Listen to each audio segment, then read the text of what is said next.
Parents కష్టపడి లక్షలు సంపాదించి చదివించాల్సిన పనేముంది? స్టూడెంట్ సెమిస్టర్స్ కి సబ్జెక్టులు క్లియర్ చేస్తూ కష్టపడి పాస్ అవ్వాల్సిన అవసరం ఏముంది? కేవలం డిగ్రీ సర్టిఫికేట్ 3000లో తయారైతుంటాయి. ఎస్, రీసెంట్ గా మన ఫాలోవర్ దీని అతను షేర్ చేసుకున్నాడు. ఒక కన్సల్టెన్సీ వాళ్ళని ఆయన అప్రోచ్ అయ్యారంట.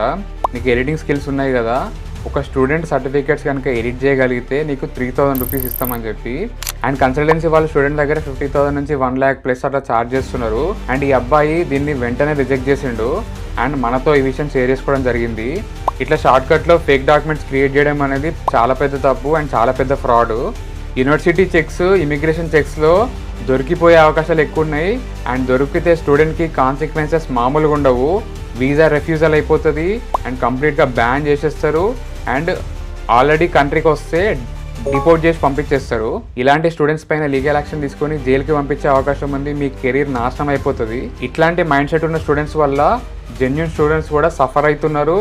అండ్ చాలా వరకు కంట్రీస్ కూడా టఫ్ ఇమిగ్రేషన్ రూల్స్ తీసుకొస్తున్నాయి. ఇట్లాంటి ఫ్రాడ్ కన్సల్టెన్సీస్ వల్ల జెన్యూన్గా ప్రాసెస్ చేసే కన్సల్టెన్సీస్ కూడా ఇంపాక్ట్ అవుతుంది. ఇట్లాంటి ఫేక్ డాక్యుమెంట్స్ పెట్టి సిస్టమ్ని అబ్యూజ్ చేయకండి అండ్ మీ కెరీర్ని కూడా రిస్క్లో పెట్టకండి. సరే, మళ్ళీ ఉంటా. జై హింద్.